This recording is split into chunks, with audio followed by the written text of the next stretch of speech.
Assalamu alaikum students. So I am here with another topic of political science, and now we are going to start the Muslim philosophers with reference to governmental structures, political theories and their ideas about education, justice and how you can make an ideal society via political systems, legislation, executive and judiciary. One other thing which is very important with reference to Muslim philosophers is that they somehow inculcated the theological texts, Quranic texts into their philosophies to explain how you can relate Islamic religion, philosophy and political structures at the same time and how you are going to co-align these concepts. Last but not the least, the best political system and the best ideal state ever existed was under Holy Prophet, peace be upon him, and that was the Medina Riyasat, Medina state. So this is why these Muslim philosophers have a lot of impact of these ideologies, as well as because when Muslim philosophers came into this field or into this domain, that how we are going to correlate the political theories with our religious texts, they basically translated the Greek literature. So the impact of Greek philosophers, which obviously Plato and Aristotle, is very evident on Muslim philosophers. The fact is, why it is very evident? Because बच्चों थोड़ा सा अगर मैं उसको पहले explain कर दूं तो इन प्रीवियस टाइम्स में 9th और 10th सेंचुरी के अंदर जब मुस्लिम एम्पायर्स ने एक्सपेंशन करना शुरू की और मुस्लिम एम्पायर्स ने एक्सपैंड करना शुरू किया, तो उस टाइम के ऊपर जो एक चीज़ बहुत ज़्यादा एविडेंटली देखने में आई वो ये थी कि उन्होंने ग्रीको अराबिक मूवमेंट स्टार्ट की थी, विच लिंगर ऑन फॉर 100 ईयर्स, जो कि तकरीबन 100 साल तक चलती रही। ग्रीको अरेबिक मूवमेंट में उन्होंने ग्रीक लिटरेचर का जितना भी टेक्स्ट था, जिसमें उनके मिथ्स थी, जिसमें उनकी फ़िलासफ़ीज़ थी, जिनमें उनके आइडियाज़ थे, जिनमें उनके एजुकेशनल लिटरेचर था, उस सब को ट्रांसलेट किया इन पर्शियन लैंग्वेज, फ़ारसी में एंड इन अरेबिक। इसकी रीज़न क्या थी? क्योंकि मोनार्क्स उस टाइम के और जो इस्लामिक डायनेस्टिक पॉलिटिक्स चल रही थी वो ये चाहते थे कि अगर हम उन लोगों को रूल करने जा रहे हैं तो हमें उनके टैक्सेशन का पता हो, हमें उनके नॉलेज का पता हो, हमें ये पता हो कि हमने उनके ब्रेन्स को किस तरह से रूल करना है। क्योंकि आप किसी भी टेरिटरी को कैप्चर करके वहाँ के लोगों को फॉर द टाइम बीइंग तो स्लेव कर सकते हो, but for a longer run, for a longer period eventually आपको इस चीज़ की ज़रूरत पड़ती है कि आप उनके थियोलॉजिकल टेक्स्ट, उनके जो वर्ल्डली नॉलेज के टेक्स्ट हैं, उसके थ्रू जो है उनको कन्विंस करने की कोशिश करें। Last but not the least, that is Y जो भी मोनार्क्स के क्लोजेस्ट जो आपके फ़िलासफ़र्स रहे हैं उनके ऊपर फिर आपको प्लेटो और एरिस्टोटल का इम्पैक्ट जो है वो बहुत ज़्यादा क्लैरिटी के साथ नज़र आता है। मुस्लिम डोमेन में वैसे तो बहुत से फ़िलासफ़र्स रहे हैं, लेकिन पॉलिटिकल साइंस के हवाले से जो मोस्ट इंपॉर्टेंट हैं वो आपका अल-फ़ाराबी है, उसके बाद अल-फ़ाराबी के बाद अल्लामा इक़बाल, अल-मवारदी, इब्न खल्दून। ये 4 फ़िलासफ़र्स हैं जिनको सबसे ज़्यादा एग्जामिनर जो है वो टच करता है। याद रखिएगा, Al Farabi is the first philosopher in Muslim domain, ठीक है? तो इसके ऊपर क्वेश्चन वो सबसे आप पूछता है, ठीक है? इसके अलावा अल-फ़ाराबी के ऊपर सबसे ज़्यादा इम्पैक्ट है प्लेटो एंड एरिस्टोटल का, ठीक है? तो दिस इज़ द थिंग। हम उसके बाद अब फर्दर इसको स्टडी करते हैं और देखते हैं कि मुस्लिम फ़िलासफ़र्स ने अपने पॉलिटिकल थेरीज़ को किस तरह से एक्सप्लेन किया है। Al-Farabi, he was born in 870 and he died in 950. He was influenced by Plato and Aristotle, the Greek philosophers. That is why he is called Al-Muallim Al-Thani, the second master. बच्चों यहाँ पर आपको पता होना चाहिए जो फर्स्ट मास्टर है वो एरिस्टोटल को कहा जाता है, क्योंकि एरिस्टोटल ने basically algebra, geometry, realistic school of thoughts वगैरह को प्रेजेंट किया था। Plato was a very utopian philosopher, he was a brutal idealist. वो बहुत आइडियलिज्म में हर चीज़ को ले जाता था। वो इतना आइडियलिज्म की तरफ चला गया था कि उसने ये भी क्लेम कर दिया था कि जुडिशरी भी एक लीगल आइडिया नहीं है। दैट इज़ वाई हम ये कहते हैं कि Al Farabi was basically influence more by Aristotle and less by Plato. इसलिए इसको अल-मुअल्लम अल-तानी द सेकंड मास्टर कहा जाता है, क्योंकि फर्स्ट मास्टर एरिस्टोटल है। He was the first Muslim philosophers complete name Mohammad bin Mohammad Tarkhan Abu Nasr Al Farabi. ये नाम बहुत लंबा है, खैर आप लोग समझ रहे होंगे, शायद मैडम ने पूरे विलेज का नाम बता दिया, बट इसको याद करना बहुत ज़रूरी है बिकॉज ये MCQs में आ जाता है। He had domains of contribution in philosophy, astronomy. Astronomy आपको पता होना चाहिए बेटा, it was a very important field, क्योंकि सितारों के थ्रू उस टाइम पे, क्योंकि मुस्लिम फिलोसोफर है और हम इतना बिलीव नहीं रखते एस्ट्रोनॉमिकल नॉलेज में और सितारों के जो के ज़रिए जो है वो आपकी विल के बारे में या आपकी किस तरह की लक है उसके बारे में बताया जाए। बट येस, जो वाइजेस होते थे, ट्रैवलिंग होती थी, और आपके ये जो शिप्स होते थे, जो सी शिप्स होते थे, उन्होंने ट्रैवल करके किस तरह से अटैक करना है, सी पॉइंट्स पे कहाँ कहाँ मिलिट्री की ज़रूरत है, उसके लिए एस्ट्रोनॉमी बहुत इंपॉर्टेंट थी। तो डैट इज़ वाई आपको जो फिलोसफर्स नज़र आते हैं स्पेशली टेरिटोरियल एक्सपेंशनिज्म के टाइम पे, तो वो क्योंकि बादशाहों के बहुत क्लोज थे तो उनको कहीं ना कहीं एस्ट्रोनॉमी पे बहुत कमांड थी। Then logic, astrology, music, mathematics, medicine and mysticism. एक और बात याद रखिएगा, मुस्लिम फिलोसफर्स का मेडिसिन के अंदर बहुत ज़्यादा इंटरेस्ट रहा है, क्योंकि holy prophet peace be upon him clearly claim that two professions are the best profession, तिब, मेडिसिन एंड ऑब्वियसली प्रोफेसी और टीचिंग, ठीक है। और last but not the least mysticism. जितने भी मुस्लिम फिलोसफर्स हैं उनमें एक और कॉमनैलिटी आपको नज़र आती है, दैट इज़ मिस्टिसिज्म, सूफियाना, ठीक है, दीवानापन। क्योंकि इस्लाम जो है वो आपको बहुत ज़्यादा सिंप्लिसिटी का मैसेज देता है। इस्लाम हमेशा ये क्लेम करता है please spend a very very simple life, आप अपनी लाइफ के जो वेज हैं उनको बहुत ज़्यादा एक्सपैंड ना करें, आप बहुत ज़्यादा एक्स्ट्रा वेजेंट ना हो, ठीक है, बहुत ज़्यादा फजूल खर्च ना हो। तो डैट इज़ वाई जो मिस्टिसिज्म की डोमेन है, और फिर वननेस ऑफ गॉड को पहचानना और फिर उस तक जाना, ये सारी चीज़ों की वजह से आपको तमाम तर मुस्लिम फिलोसफर्स के ऊपर मिस्टिसिज्म का इम्पैक्ट जो है बहुत क्लैरिटी के साथ नज़र आता है। बुक्स की अगर बात की जाए बेटा तो समरी ऑफ लॉ बेसिकली इसने जो दी थी वो original work was made by Plato. ये बेसिकली प्लेटो का ओरिजिनल वर्क था, लेकिन इसने इसको समरी ऑफ लॉ में ना सिर्फ प्लेटो के जितने रिपब्लिक के आइडियल स्टेट के बारे में लॉस थे उनको इनकलकेट किया, बल्कि इसने उनको कोरिलेट किया था मदीना रियासत के साथ। और मदीना रियासत के साथ कोरिलेट करने के साथ साथ बच्चों, इसने बेसिकली उसमें आपके मदीना रियासत के टाइम पे जो आपकी कुरानिक पनिशमेंट है और आपका कुरानिक कोड ऑफ पनिशमेंट है और क्रिमिनल सिस्टम है जो कुरान ने दिया है, वो सारा भी इसने इसमें एक्सप्लेन किया था और कोरिलेट करके विद एग्जांपल्स कि किस तरह से आप लॉ की पॉलिसीज़ को इस तरह से सोसाइटी पे इम्प्लीमेंट कर सकते हैं कि सोसाइटी में आप क्राइम को प्रिवेंट करें। तो ये बेसिकली इस बुक का क्रक्स ये है। फिर है मदीनातुल फदाइला। मदीनातुल फदाइला का मतलब ये है कि Medina as an ideal state और एज एन रिपब्लिक स्टेट। तो इसने यहाँ पर मदीना रियासत के बारे में बताया था कि वहाँ पे जस्टिस डिलीवरेंस बहुत स्ट्रॉन्ग था, इक्वालिटी प्रिंसिपल था, इसके अलावा राइट ऑफ माइनॉरिटीज़ को किस तरह से जो है इंश्योर किया गया था, फिर राइट ऑफ वुमेन को कैसे इंश्योर किया गया था, इवन राइट ऑफ एनिमल्स वगैरह। तो वो इसमें डिफरेंट आर्गूमेंट्स को चार्ट आउट करता है और प्रूफ करता है कि प्लेटो तो सिर्फ एक आइडियल स्टेट की बात कर रहा है, लेकिन मुस्लिम्स ने एक आइडियल स्टेट प्रीवियस टाइम्स में under the prophecy of holy prophet peace be upon him enjoy की है। उसके बाद आता है इज्तिमाउल मदीना। इज्तिमा का मतलब है बेटा इजमा और इज्तिहाद, दो कॉन्सेप्ट हैं और बड़े इंपॉर्टेंट कॉन्सेप्ट हैं इस्लाम के।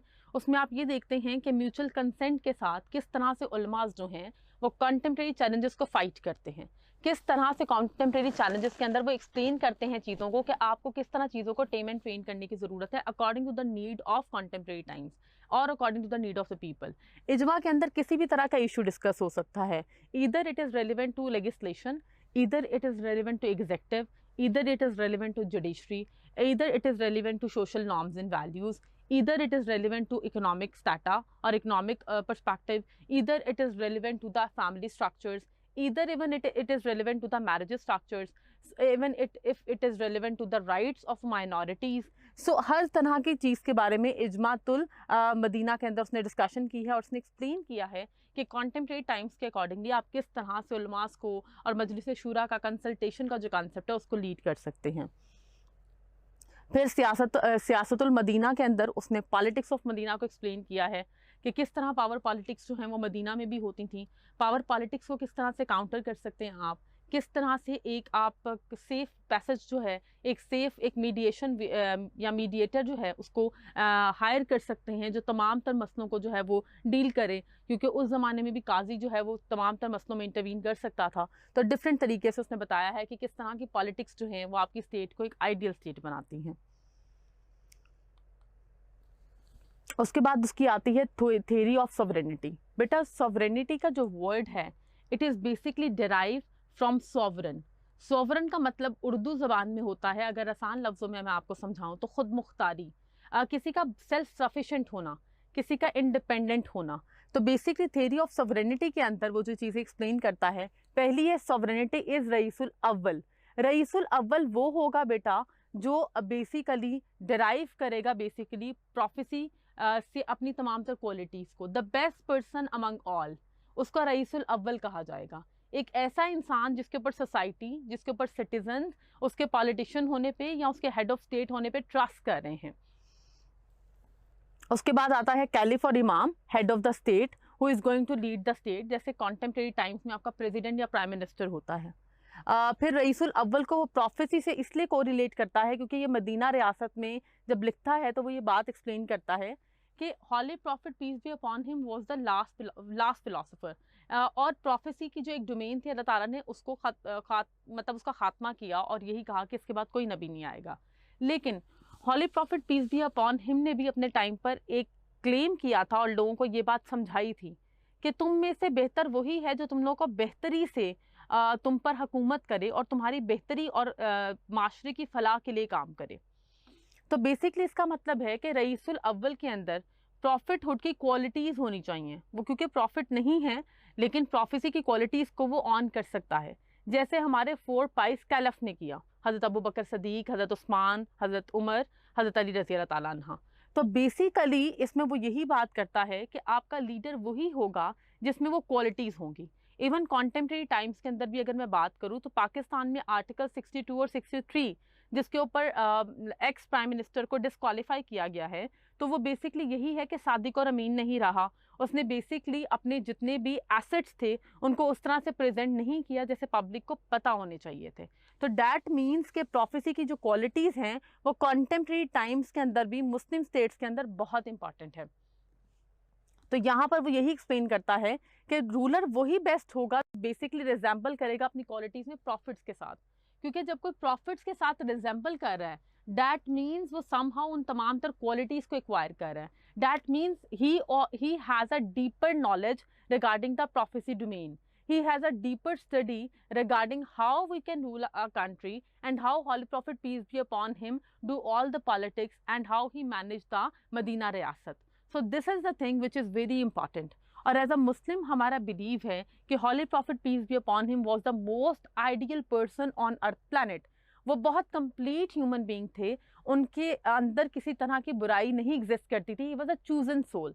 सो दैट इज़ वाई यहाँ पर अल-फराबी ये क्लेम कर रहा है कि प्रोफेसी की क्वालिटीज़ इसलिए बहुत इंपॉर्टेंट हैं ताकि आप अपनी स्टेट को एक आइडियल स्टेट के अंदर कन्वर्ट कर सको।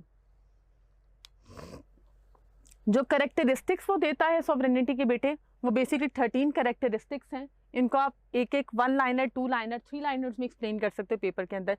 पहला है physical and mental power. Physical power इसलिए ज़रूरी है क्योंकि एट दैट टाइम बेटा टेरिटोरियल एक्सपेंशनिज्म की फिलॉसफी थी। आपकी स्टेट है तो अपनी स्टेट को फर्दर एक्सपैंड करोगे, उससे ज़्यादा एक्सपैंड करोगे। तो इसका मतलब है टेरिटोरियल एक्सपेंशनिज्म में वो एक्सप्लेन कर रहा है, बेसिकली टेरिटोरियल एक्सपेंशनिज्म की फिलॉसफी वो एक्सप्लेन इस तरह से कर रहा है कि अगर आपकी टेरिटरी को एक्सपैंड होनी है तो इसका मतलब है you need a kind of ruler जिसके पास मिलिट्री पावर या मिलिट्री स्ट्रैटेजिस्ट के तौर पर बहुत स्ट्रांग हो। इसका मतलब है उसकी फिजिकल फिटनेस भी बहुत इंपॉर्टेंट है और उसकी मेंटल पावर क्यों इंपॉर्टेंट है, क्योंकि at the time of emergency वो किस तरह के डिसीजंस लेता है, at the time of crisis वो किस तरह से अपनी स्टेट को मैनेज करता है, at the time of war वो किस तरह से असेंबल करता है हर चीज़ों को, और even in the kind of emergency situations. तो इसके लिए फिजिकली और मेंटल फिटनेस जो है वो बहुत ज़रूरी है।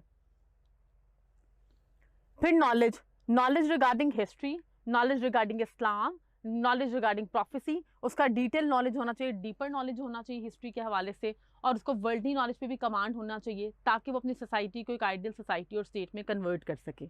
गुड मेमोरी, शार्प मेमोरी बेटे इसलिए ज़रूरी है कि उसको हर तरह की चीज़ जो है वो उसकी मेमोरी में सेव रहे, उसके अनकॉन्शियस में सेव रहे। अगर कोई डिसीजन उसने पहले लिया है तो उसको याद रहे, वो कॉन्टेम्प्रेरी टाइम्स वाला सीन ना हो कि बस ठीक है यू टर्न ही लेता रहे। तो दिस इज़ द थिंग कि मेमोरी जो है उसका शार्प होना बहुत ज़रूरी है, क्योंकि जितनी आप कभी कभी बहुत माइन्यूट डिटेल्स की वजह से मार खा जाते हो एनिमी से, वो वही बंदा जो है एनिमी को अच्छे से टैकल कर सकता है जिसकी मेमोरी में हर चीज़ सेव रह जाए। साइकोलॉजिस्ट, साइकोलॉजिस्ट होना उसका इसलिए ज़रूरी है कि he can relate and he should relate with the psyche of the people. वो अपने लोगों की साइकी के साथ को रिलेट कर सके, वो अपने सिविलियंस के साथ को रिलेट कर सके, वो उनकी साइकी और उनके माइंडसेट के अकॉर्डिंगली उनको डील कर सके। वो ये देख सके कि मेरे सिटीजन्स मुझसे क्या डिमांड करते हैं, मेरे सिटीजन्स के प्रॉब्लम्स क्या हैं, मैंने किस तरह से उन प्रॉब्लम्स को सॉल्व करना है, उनकी बेसिक डिमांड्स क्या हैं, मुझे उनको उनके राइट्स किस तरह से सिक्योर करके देने हैं, उनकी ड्यूटीज़ उन्हें किस तरह से असाइन करनी है। Avoiding argumentation. अवॉइडिंग आर्गुमेंटेशन का मतलब ये है बेटा कि अक्सर बादशाह अगर फजूल आर्गुमेंटेशन करेगा तो डेफिनेटली उसकी वर्थ कम हो जाती है। ठीक है, कॉन्टेम्प्रेरी टाइम्स में सबसे बड़ा प्रॉब्लम ही ये है कि ओपोजिशन वर्सेस गवर्नमेंट के अंदर ओपोजिशन का ओवर क्रिटिसिज्म जो है वो गवर्नमेंट ज़रूरी समझती है कि हमने उसका जवाब देना है। तो जब भी आर्गुमेंटेशन होता है तो उससे एमनोसिटी इन्हांस करती है, उससे हेट्रेड सेंटिमेंट्स इन्हांस करते हैं, उसकी वजह से स्टेट में डिवीजन और नेशनल इंटीग्रेशन जो है वो वीकर होती है। तो दिस इज वाई आर्गुमेंटेशन को हमेशा अवॉइड करने का कहा गया है। पेशेंस, ऑब्वियसली आपके अंदर पेशेंस होना बहुत ज़रूरी है, सब्र तहम्मुल से, ताकि आप काम ले सकें, ताकि आप फौरन एग्रेसिव होकर डिसीजन ना लें, बहुत कूलर माइंडसेट के साथ जो है वो डिसीजन लें। आपको पता हो कि आपके हर डिसीजन का इम्पैक्ट कितना हो सकता है in a longer run and in a shorter run. फिर आपका जस्टिस। नबी पाक सल्लल्लाहु अलैहि वसल्लम ने क्लियरली क्लेम किया था कि कोई भी माशरा जो है वो जुल्म के साथ सर्वाइव नहीं कर सकता, नाइंसाफ़ी के साथ सर्वाइव नहीं कर सकता, गुर्बत के साथ कर जाएगा। तो इसलिए जस्टिस के डिलीवरेंस जो है कुरान में भी बहुत ज़्यादा फोकस किया गया इसके ऊपर, और इसके अलावा holy prophet peace be upon him ने भी बहुत फोकस किया था। फिर एब्सटेनिंग फ्रॉम ऑपरेशन, किसी को भी ऑब्वियसली किसी तरह की सख्ती से बचाना। उसके बाद आपके जितने भी अमीर लोग हैं वो किसी को सप्रेस ना करें, वो स्लेव्स के राइट्स को स्नब ना करें। क्लियर एंड क्लीन हार्टेडनेस, साफ दिल होना बहुत ज़रूरी है। फिर नॉलेज फ्रेंडली, कोई नया नॉलेज है या किसी लॉयर रैंक के बंदे ने जो आपकी कैबिनेट का है उसने आपको कोई मशवरा दे दिया है, कोई अच्छी बात सिखा दी है, तो आप उससे सीख सकें। Holy prophet peace be upon him खुद ये कहते थे कि मैं तो बच्चों से भी सीखता हूँ। तो वेलर, बहुत बहादुर हो। वेल्थी, ठीक है, वेल्दी का मतलब है कि इतना उसके पास हो कि उसको दौलत का कम से कम लालच ना हो। ठीक है, तो वेल्दी इस सेंस में ना नहीं कि उसके पास दौलत बहुत ज़्यादा हो, इस सेंस में कहा गया। फिर maintenance of internal and external peace. Internal peace का मतलब ये है कि वो स्टेट के अंदर किसी तरह की भी सिविल वॉर को कंट्रोल कर सके, किसी तरह का भी पीस डिस्टर्बेंस को कंट्रोल कर सके। और एक्सटर्नल का मतलब है कि उसको पता हो कि मुझे फ्रंटियर्स पे, मेरे बॉर्डर्स पे मुझे किस किस चीज़ से कितना थ्रेट है और मैंने किस तरह उस एक्सटर्नल पीस को मेंटेन करना है, मैंने कितनी प्रोटेक्शन करनी है, मैंने मिलिट्री ट्रूप्स को किस तरह से बॉर्डर्स पे असाइन करना है जिससे मेरी जो बॉर्डर टेरिटरीज हैं वो प्रोटेक्टेड रहे एनिमीज से। फिर सेकेंड रईस और रईसुल दवाम और तानी जो है, फ्रॉम आइडियलिज्म टू रियलिज्म का मतलब ये है कि बेसिकली प्लेटो जो है वो बहुत आइडियलिज्म की डोमेन में चला गया था। फराबी ने उसी की डोमेन्स को लिया है लेकिन उसने रियलिज्म और मदीना रियासत के पर्सपेक्टिव में वो चीज़ें एक्सप्लेन की हैं। फॉलो ऑफ रईसुल अव्वल एज वेल एज सुन्ना ऑफ हॉली प्रॉफिट। रईसुल दवाम और तानी इसलिए कहा जा रहा है क्योंकि obviously holy prophet peace be upon him के बाद प्रोफेसी तो नहीं है, लेकिन डेफिनेटली सारे के सारे एट्रीब्यूट्स आपने उन वाले फॉलो करने हैं। तो वो बेसिकली प्रोफेसी की एक तो क्वालिटीज़ को फॉलो करे और दूसरा वो holy prophet peace be upon him के सुन्नत को फॉलो करे। इज्तिहाद एंड जहाद आर कंपल्सरी। इज्तिहाद होता है बेटा कि कॉन्टेम्प्रेरी टाइम्स के जितने भी चैलेंजेस हैं उनके अकॉर्डिंगली जो है वो आप चलो। ठीक है, और जहाद, अगर आपने दीन को फैलाना है, आप इस्लाम को एज अ रिलीजन जो है वो प्रमोट करना चाहते हैं, तो उसके लिए कुरान पाक में भी बार बार कहा गया है कि अपने घोड़े तैयार रखो दुश्मन के अगेंस्ट, तो वो बहुत कंपल्सरी है। और जितने भी खुलफाए राशिदीन जो 22 कैलिफ है उन्होंने हमेशा जहाद किया है बिद्दतों वगैरह के अगेंस्ट। फिर individual possesses each quality may be selected if one person lack possesses of all qualities. अच्छा, अगर किसी इंडिविजुअल के अंदर ये क्वालिटीज़ जो हैं वो नहीं होते और किसी के अंदर जो है वो सारी क्वालिटीज़ प्रोफेसी की एग्जिस्ट करती हैं, तो आप उस इंसान को हटाकर दूसरे इंसान को जो है वो अपना हेड लगा सकते हो अगर आपको लगता है किसी और के अंदर जो है वो प्रोफेसी की क्वालिटीज़ ज़्यादा मौजूद हैं। ये बात तकरीबन हर मुस्लिम फ़िलासफ़र ने कही है और उसके कहने की रीज़न ये है कि करबला का वाक़या, हज़रत इमाम हुसैन जैसा इंसान अगर आपके पास इतना ज़बरदस्त किस्म का और नवासा रसूल मौजूद है लेकिन उसके बावजूद आप गवर्नमेंट किसी और को दे रहे हैं, तो डैट मीन्स आप वो चीज़ें फॉलो नहीं कर रहे जो आपको कहा गया। उसके बाद बेटा बेसिकली 6 काइंड ऑफ स्टेट्स हैं। एक तो मदीना रियासती आइडियल है, मदीनातुल ज़ौरिया, मदीनातुल बदाला, मदीनातुल खिताबुल शफात, मदीनातुल तुखलब, मदीनातुल फ़ज़ाइलिया। ये जो डिवीजन ऑफ स्टेट है ये बेसिकली इसकी को अलाइन करती है, या फिर आप आसान लफ्ज़ों में कह सकते हैं को रिलेट करती है बेसिकली एरिस्टोटल की 6 काइंड ऑफ स्टेट के साथ जो उसने दी थी। मदीनातुल ज़ौरिया का क्या मतलब है? As the name from Arabic language indicates, such a state which concerns with collections of wealth and provision of luxuries. Such a state has materialistic approach only.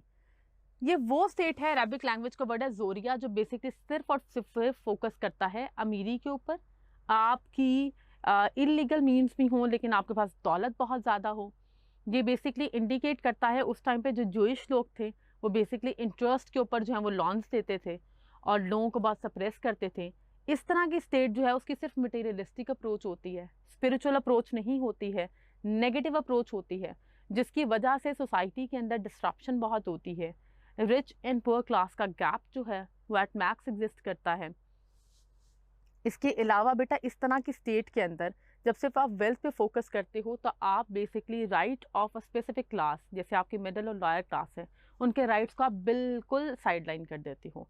जो स्लेव्स हैं उनके राइट्स को आप सिक्योर नहीं करते।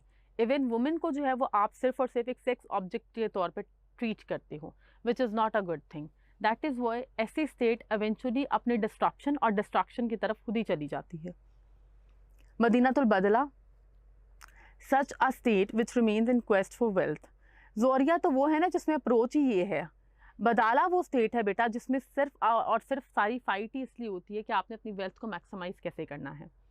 जैसे before prophecy, holy prophet peace be upon him के आने से पहले, जिसको हम ब्लैक इरा कहते हैं या जहालत का टाइम कहते हैं, उस टाइम पे सिर्फ और सिर्फ ट्राइब्स में फाइट इस बात पे होती थी कि किसकी दौलत ज़्यादा है, और वो हर वक्त एक दूसरे के साथ वॉर सिचुएशन में रहते थे। 400 ईयर्स तक एक ट्राइब दूसरे ट्राइब से लड़ता रहता था। सो इस तरह की सिचुएशन के अंदर सिविल वॉर की सिचुएशन एग्जिस्ट करती है। आपकी सोसाइटी के अंदर for not even a single moment जो है वो पीस नहीं आता। लोग जो हैं वो साइकोलॉजिकली डिस्ट्रप्शन का शिकार हो जाते हैं, जिसकी वजह से एवेंचुअली जो है स्टेट कोलैप्स कर जाती है। मदीनातुल खिताब व शफात, this kind of state following good may be observed, sensational player, art and sculpture, luxurious life. बेटा ये वो स्टेट होती है जिसमें सिर्फ और सिर्फ आप देखते हो अच्छी अच्छी चीज़ें क्या हैं कि अपने स्पेसिफिक गोल्स को अचीव करना, जैसे कि सेंसेशनल प्लेयर्स, सिर्फ वो प्लेयर्स इंजॉय करना जो 5 सेंसेस को सुकून दें। ये वो स्टेट होती है जिसमें क्वेस्ट ऑफ वेल्थ नहीं होती, क्योंकि इसमें जो लोग हैं वो सेटिस्फाई हो जाते हैं वेल्थ से, लेकिन वो लग्जरीज में पड़ जाते हैं। जैसे आप फॉल ऑफ ऑटोमन एम्पायर देख लो, आप फॉल ऑफ मुगल एम्पायर देख लो, वहाँ पर आपको सेंसेशनल प्लेयर्स, बड़े बड़े हुजरे, 100 हज़ार कनीज़ें नज़र आती हैं। आर्ट एंड स्कल्पचर के अंदर देखो इन्होंने आर्किटेक्चर वगैरह के अंदर कितनी खूबसूरत पैलेसेस बनवाए, बिल्डिंग्स जो हैं वो कंस्ट्रक्ट करवाई, लेकिन इवेंचुअली वो इतना आगे निकल गए सेंसेशनल प्लेयर्स के अंदर कि अपने एक्चुअल गोल्स को मिस आउट कर गए, और जिसकी वजह से आपकी पूरी की पूरी पावर ही कोलैप्स कर गई। Last but not the least, सिर्फ फोकस ये होता है कि लग्जूरियस लाइफ कैसे गुजारी जा सकती है, और लग्जरी और ज़िंदगी में जो है वो किस तरह से प्लेयर लाया जा सकता है। मदीनातुल तुगलक जो है बेटा वो है expansion of state is natural. ये तुगलक का वर्ड बेटा यहाँ से निकला है कि इसमें आपका फोकस सिर्फ टेरिटोरियल एक्सपेंशनिज्म पे होता है by all means. Holy prophet peace be upon him ने भी इस चीज़ पे फोकस किया, लेकिन एट द सेम टाइम आपने प्रिजनर लॉज को भी इंट्रोड्यूस करवाया, आपने वॉर लॉज को भी डिफाइन किया, आपने ये भी बताया कि किसी भी जगह अगर आप जाकर कैप्चर कर रहे हैं तो आपने एग्रीकल्चर को तबाह नहीं करना, आपने बूढ़ों को कुछ नहीं कहना, आपने औरतों के अगेंस्ट कुछ नहीं करना। तो that was his philosophy, that was his theory. But eventually आप कॉन्टेम्प्रेरी टाइम्स में जब देखते हो तो एक्सपेंशनिज्म में इन सारी चीज़ों को इग्नोर किया जाता है, बल्कि अल्टीमेटली जिन सिविलियंस के ऊपर आकर आप रूल करते हो, जो कि कॉलोनाइजेशन में भी हुआ, तो आप बेसिकली उनके राइट्स को स्नैप करते हो, उनको सेकेंड रेट सिटीजन के तौर पर ट्रीट करते हो, और बेसिकली वहाँ पर बहुत ज़्यादा एक्सट्रीम ऑपरेशन करते हो और एक्सट्रीम वायलेंस की जो स्ट्रैटेजीज़ हैं उनको अडॉप्ट करते हो। आप ऑब्वियसली इसमें वही है कि conquering other nations and states more powerful relation behaviour, philosophy of power, ये बेसिकली फिलोसफी ऑफ पावर भी सर्वाइव कर रहा होता है। मदीना तो फिजाइलिया बेटा, powerful occupiers and become ruler, dictatorship is established. इसमें जो भी पावरफुल स्टेट होती है वो ऑक्युपाई करती जाती है, या जो भी पावरफुल ट्राइब होता है वो ऑक्युपाई करता जाता है, और एवेंचुअली जो है रूलर डेफिनेटली जो पावरफुल ऑक्युपाई कर रहा है रूलर उसी ट्राइब से आता है। और फिर डिक्टेटरशिप इज इस्टैब्लिश, इसका मतलब है यहाँ पर डेमोक्रेसी प्रिंसिपल फॉलो नहीं होता, सिविलियंस और सिविलियन सुपरमेसी जो है वो कॉम्प्रोमाइज होती है, और टायरनी होती है समहाउ, क्योंकि वो पावरफुल जो पर्सन है वो जब रूलिंग में आता है तो वो अपने ट्राइब के अलावा बाकी सब लोगों को अपना स्लेव ही कंसीडर कर रहा होता है। इस स्टेट के अंदर बेटे आपको 5 रीजंस नजर आएंगी। पहली है one powerful dominates many smaller powers, large number of family members, dynasties established, leader of favoring people, ruler due to same values, customs and language, unity on the basis of geographical position and formation of government। इस तरह के state में बेटा हमेशा 5 reasons होती हैं इतना powerful ruler और यहाँ डिक्टेटरशिप के एस्टैब्लिश होने की। पहली कि जो एक पावरफुल स्टेट होती है वो स्मॉलर स्टेट्स को अपनी कॉलोनीज बना लेती है और ख़ुद वो मदर स्टेट का काम करती है, और जो स्मॉलर स्टेट्स होती हैं वो उसको टाइम टू टाइम टैक्सेशन भी पे करती हैं। टैक्सेशन पे करने के साथ साथ अपनी फॉरेन पॉलिसी और मिलिट्री पॉलिसी के अंदर वो बिगर और पावरफुल स्टेट जो उनकी मदर स्टेट भी होती है उस पर डिपेंडेंट होती हैं। सेकेंड नंबर, दूसरी रीज़न होती है वो ट्राइब बहुत ज़्यादा इस्टेब्लिश और बहुत ज़्यादा पॉपुलर और बहुत बिग होता है, तो वो जैसे चचा के बेटे को, ताए के बेटे को, तो वो डायनेस्टिक रूल आ जाता है। जिस तरह माविया वगैरह को जो है वो हुकूमत दी गई थी कूफा वगैरह की, तो बेसिकली ये जो डायनेस्टिक पॉलिटिक्स हैं उसका ट्रेंड स्टार्ट हो जाता है, जिससे वो वही एक फैमिली जो है रूल करती रहती है। जैसे कॉन्टेम्प्रेरी टाइम्स में अल सऊद ट्राइब है जो कि KSA को पिछले कई सालों से रूल कर रहा है।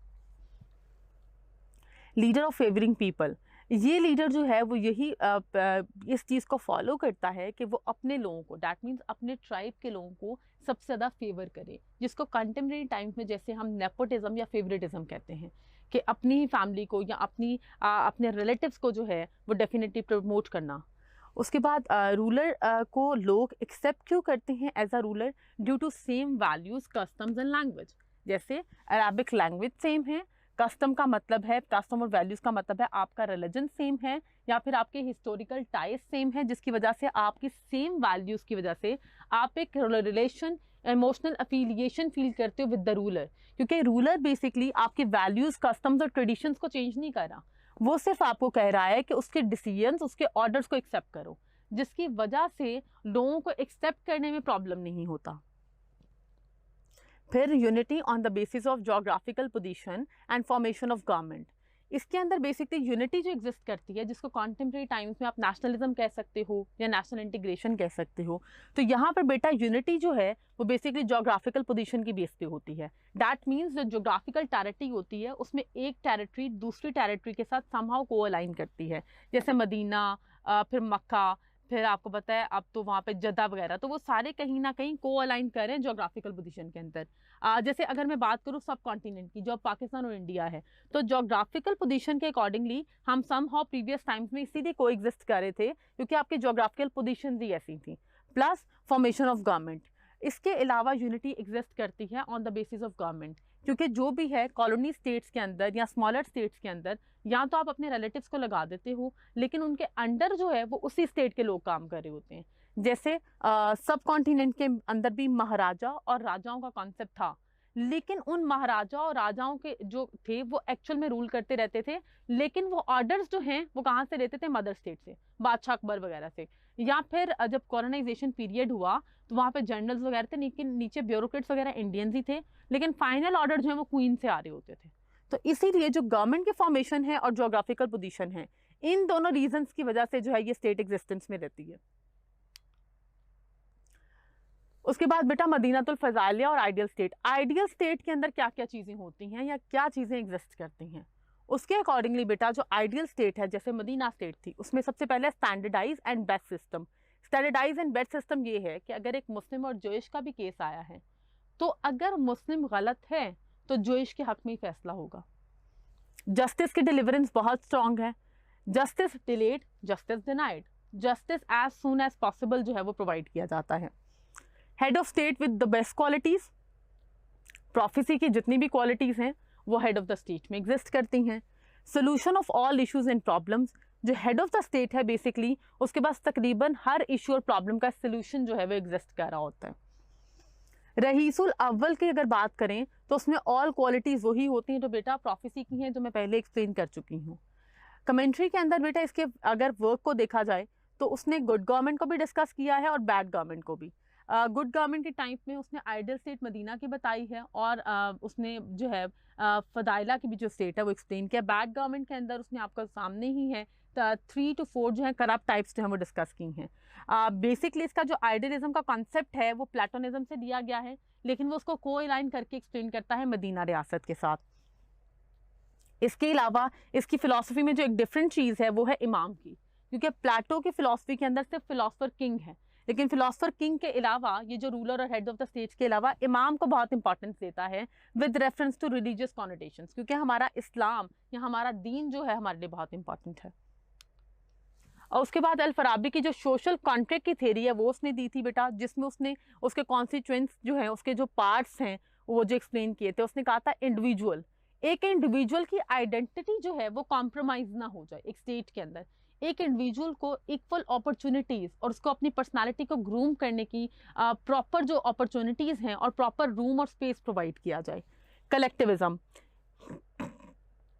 एक इंडिविजुअल को हमेशा एक्सप्लेन किया जाए कि he is a part of society, और उसने सोसाइटी की अपब्रिंगिंग के लिए एक सोसाइटी को आइडियल स्टेट में कन्वर्ट करने के लिए भी काम करना है। फिर थर्ड है concept of an individual. Concept जो इंडिविजुअलिटी का इंडिविजुअलिज्म का दिया है वो इस तरह से दिया है कि एक अच्छा इंसान वही है जो गुड एट्रीब्यूट्स को फॉलो करे। ऑब्वियसली तकवा जो है वही आपको बेहतरीन इंसान बनाता है। तो ये सारी जो क्वालिटीज़ हैं वो एक इंडिविजुअल की भी बताई गई हैं। इसके अलावा कंसेप्ट ऑफ इंडिविजुअल में कहा गया है कि इंसान जो है वो खुदा की बेहतरीन तख्लीक है, अशरफुल मखलूक़ात। मैन इज सुपीरियर, इंसान जो है दूसरे तमाम तर क्रिएचर से सुपीरियर है क्योंकि वो पोजेस करता है कुछ ऐसी क्वालिटीज़ को, कम्युनिकेशंस को, रिलेशन बिल्डिंग्स को, सोसाइटीज़ बना सकता है। इंसान को रीज़न और रैशनैलिटी दी गई है, सोचने के जो उसकी सलाहियत है, लॉजिकल आर्गूमेंट्स की, वो एनिमल से बहुत डिफरेंट है। स्पीकिंग पावर उसकी सबसे डिफरेंट है। फिर कन्फ्रंटिंग फैकल्टी उसकी बहुत डिफरेंट है। जानवर जो है वो एक ही तरह से कन्फ्रंट करते हैं। इंसान अब कॉन्टेम्प्रेरी टाइम्स में देख लें, hybrid warfare, civil war, proxy war, information war, cyber war. तो इंसान की जो कन्फ्रंट करने की फैकल्टी है वो over the period of time उसने अपनी रैशनैलिटी की वजह से बहुत इंप्रूव की है। Man can overcome crawling and such other voices through logical faculty. इसके अलावा इंसान जो है लाजमी नहीं है जानवरों की तरह हर वक्त लड़े, वो लड़े बगैर भी बहुत चीज़ें जो है वो ले सकता है। जैसे कायदे ने और गांधी की अगर बात करें तो उन्होंने लड़े बगैर जो है पूरे के पूरे 2 कंट्रीज इस्टेब्लिश करवाए on the basis of debates and arguments. तो टेबल टॉक्स के थ्रू बहुत इश्यूज सॉल्व होते हैं। इसके अलावा बेटा उसकी theory of meeting and gathering है। A man is a fighter to confronting power and due to the needs man cooperates, क्योंकि इंसान के अंदर कन्फ्रंट करने की पावर है, अपने से ज़्यादा पावरफुल को जो है वो टॉपल डाउन करने की उसको उसके अंदर एक लॉजिकल रीजनिंग एग्जिस्ट करती है। तो दैट इज़ वाई वो कोऑपरेट करता है विद वन अनदर ताकि वो काउंटर और कन्फ्रंट कर सके। इस तरह की कोऑपरेशन और इंटेग्रिटी को जो है वो हम गैदरिंग का नाम देते हैं। गैदरिंग्स के टाइप्स जो हैं या फेजेस उसकी जो हैं बेटे वो इंडेफिनेट होती हैं और डेफिनेट होती हैं, और फिर गैदरिंग एज नेशन भी होती है और इंडिविजुअल गैदरिंग। इनडेफिनेट गैदरिंग वो है बेटा जिसमें बहुत कम लोग एक कॉज के लिए जो है वो गैदर होते हैं, जैसे आपकी कैबिनेट मिनिस्टर्स और प्राइम मिनिस्टर होता है। डेफिनेट कंप्लीट गैदरिंग ये होती है purposeless sort of gathering, that means marriage structure, जैसे आपके मैरिजेस के अंदर वलीमा और निकाह की सेरेमनी वगैरह। गैदरिंग एज नेशन, कुछ स्पेसिफिक लोग हेट्रोजीनियस पॉपुलेशन के, किसी भी रेस के हों, किसी भी रिलीजन के हों, किसी भी कास्ट के हों, लेकिन वो कंबाइन होकर एक स्टेट के अंडर रहते हैं और उनकी नेशनैलिटी सेम होती है, जैसे कि पाकिस्तानी। इंडिविजुअल गैदरिंग्स, और एक है इंटरनेशनल कॉन्सेप्ट इन इस्लाम कि मुसलमान चाहे कहीं भी रह रहा है वो बेसिकली मुस्लिम उम्मा का पार्ट है। तो एक इंडिविजुअल या फिर इंसान जो है उसको दूसरे इंसान का ख्याल करना चाहिए। तो इस्लाम जो है इस तरह की गैदरिंग को भी मानता है। उसके बाद बेटा प्लेटो ने जो स्टेट्स दी थी वो थी एपेटाइट, अर्निंग क्लास, स्पिरिट और करेजियस, मिलिट्री और army class, reason, philosopher king.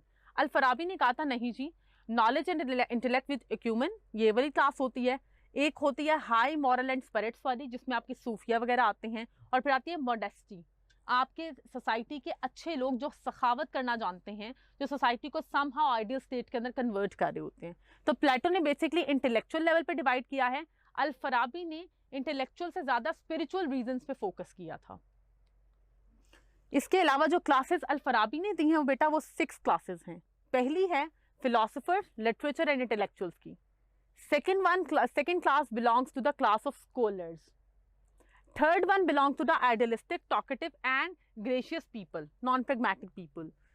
Scientists, then army and then earning class like industrialists, farmers, businessmen, traders. तो उसने सोसाइटी की जो टोटल क्लासेस हैं अल फराबी ने 3 क्लासेस में डिवाइड किया था, इसने 6 में किया था।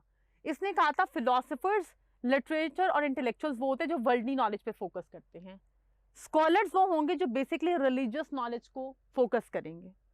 आइडियलिस्टिक टॉकेटिव पीपल वो होते हैं बेटा जो हार्मलेस पीपल होते हैं, जो सिंपल मतलब बैठकर आपको पता ही है डिफरेंट गैदरिंग्स करना। पुराने ज़मानों में जैसे कहानी नवीस होता था, एक बंदा कहानियाँ सुनाता था, तो इस तरह के कॉन्सेप्ट्स थे। साइंटिस्ट वो होते हैं बेसिकली, अगर प्रीवियस टाइम में देखा जाए, वो जो लोग जो मेडिसन और मेडिकल वगैरह के ऊपर बहुत ज़्यादा फोकस थे और तिब के शोबे से बहुत ज़्यादा रेलिवेंट जो लोग थे। आर्मी आपको पता है टेरिटोरियल एक्सपेंशनिज्म की वजह से मिलिट्री की इंपॉर्टेंस हमेशा रही है। Last but not the least earning class like industrialist और फार्मर्स एंड बिजनेसमैन। इस्लाम के अंदर हमेशा से ट्रेड को जो है, तिजारत को बहुत ज़्यादा फोकस किया गया, लेकिन इंडस्ट्रियलाइजेशन अब उसमें कन्वर्ट हो गई है। आपको मैं बता दूं, हॉली प्रॉफिट ने अपनी ज़िंदगी में बिजनेस भी किया, फार्मिंग भी की है और ट्रेड भी की है। उन्होंने हर तरह का प्रोफेशन जो है वो अडॉप्ट करके बताया है कि इंसान किस तरह से अपने लाइवलीहुड को अर्न कर सकता है, और इसी को हम हलाल और हराम रिस्क के भी जो है वो कोरिलेट करते हैं। So this is all from फराबी और प्लेटो का मेजर कंपैरिजन भी आपको लास्ट स्लाइड में पता लग गया। Aristotle was a very realistic philosopher, उसका इम्पैक्ट है लेकिन थोड़ा कम है। लॉजिक और मैथमेटिक्स का जो पर्सपेक्टिव है उसके ऊपर अरिस्टोटल का उस हवाले से अल फराबी पे इम्पैक्ट है। लेकिन अगर आइडियल स्टेट और रिपब्लिक की बात की जाए तो उसमें ज़्यादा वो अपने आप को को-अलाइन करता है या ज़्यादा वो नज़दीक लगता है प्लेटो के। प्लेटो का बस मसला ये है कि उसने उस यूटोपियन स्टेट के लिए कोई एग्जाम्पल कोच नहीं की, उसके बाद कोई फ्रेम ऑफ रेफरेंस नहीं था, उसके पास कोई केस इन पॉइंट नहीं था जिससे वो अपनी थ्योरी को प्रैक्टिकलिटी में प्रूव कर सकता। अल फराबी जिस चीज़ में बेनिफिट लेता है वो ये है कि उसके पास फ्रेम ऑफ रेफरेंस और केस इन पॉइंट मदीना रियासत एग्जिस्ट कर रही थी। उसके पास इस्लामिक कॉनोटेशन और थियोलॉजिकल टेक्स्ट के अकॉर्डिंगली पूरी की पूरी डोमेन थी प्रोफेसी की, जिससे उसने एक्सप्लेन किया कि किस तरह की क्वालिटीज़ एक रूलर को जो है वो एक्वायर करनी चाहिए, और फिर उस रूलर को उन क्वालिटीज़ को किस तरह से सोसाइटी पे इम्प्लीमेंट करना चाहिए। उसके बाद अरिस्टोटल ने 6 टाइप्स ऑफ स्टेट एक्सप्लेन की, हालांकि उस टाइम पे वो 6 के 6 उस तरह से एग्जिस्ट नहीं कर रही थी। अल फराबी ने जो टाइप्स आपको एक्सप्लेन की हैं बच्चों, वो मैं आपको बता दूं कि उस टाइम पे बिफोर प्रोफेसी टाइम उस तरह की स्टेट्स जो हैं वो जेन्युइनली एग्जिस्ट कर रही थी, तो ये भी एक बेनिफिट है। फिर अल फराबी स्पिरिचुअल बेसिस पे ह्यूमन बींग्स को जो है वो डिफाइन करता है, ठीक है, जिसकी वजह से उसमें मोडेस्टी वगैरह की टाइप देता है। प्लेटो का बहुत ओवर फोकस है इंटेलेक्चुअल रीजनिंग के ऊपर इंसान की। Last but not the least Plato जो है वो 3 डोमेन्स में सिर्फ और सिर्फ क्लासेस को डिवाइड करके जो है वो पूरी सोसाइटी को एक्सप्लेन कर देता है, लेकिन अल फराबी जो है उनको प्रॉपरली 6 क्लासेस में डिवाइड करता है। उन 6 क्लासेस को वो सेपरेटली एक्सप्लेन करता है, उनकी क्वालिटीज़ को एक्सप्लेन करता है और उनका इम्पैक्ट जो है वो सोसाइटी पे बताता है, which is quite different. So this is all from today's lecture. Thank you so much.